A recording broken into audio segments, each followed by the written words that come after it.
Karate friends, welcome to Classics in Color, your weekly dive into some of the ancient world's wackiest facts. I'm Marc Graves, and today, for all us baking lovers out there, I will be discussing the surprisingly complicated technology of mass bread production in ancient Rome.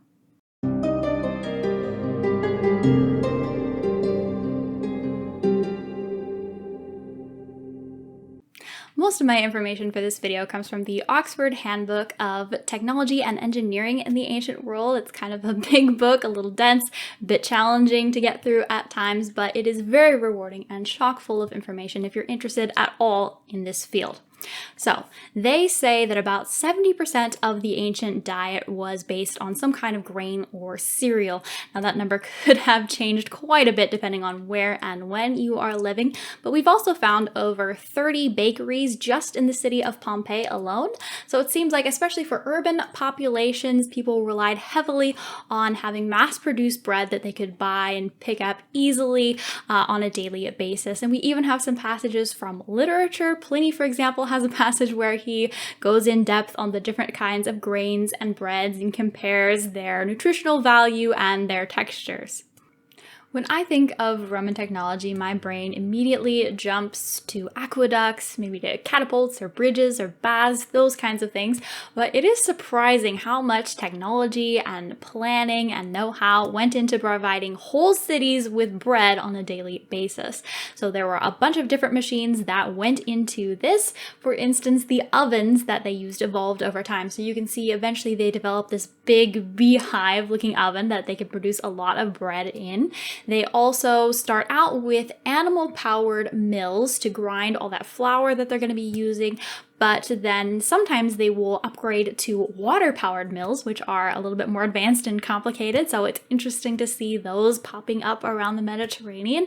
And then finally, what I thought was the most interesting were the bread kneading machines. So they basically have these giant mixers that will knead the bread for you, and I love to bake, so I definitely enjoy hearing those described, and the manual does give a nice, very technical description here. Roman dough kneading machines consisted of a cylindrical stone tub with a metal spindle rotating in a socket in the base. Paddles or arms projecting from the spindle passed between rods stuck horizontally through holes in the side of the tub. The spindle was rotated by a man or a yoked animal pushing a lever, kneading the dough as it was caught between the paddles and the rods. Dough mixers are common in bakeries at Pompeii and Ostia and are found from Volubilis in Morocco to Thomas in Romania on the Black Sea. Finally, as the bread was being formed, bakers would stamp it to show off their brand or maybe to differentiate between different types. And then finally, you have to take all of these different technologies and machines and tools and put them together and manage them so that they work in a productive, efficient fashion. And we actually have a really cool portrayal of this happening. So it's basically a factory setting with an assembly line layout where everything is sort of thought out and put in a practical place. And you see all of these machines portrayed in pretty good detail. So this inscription comes from the tomb of a woman who was the wife of a man named Eurysaces, and apparently he was the manager of one of these operations. So he set everything up and he managed it so that it kept flowing well, and he apparently was very proud of his good work and his intelligence in managing all of this, and also in the amount of money that he was able to make, which must have been fairly substantial since he was able to pay for such a complicated, personalized inscription. So it's very cool, and I'm so glad that we have this.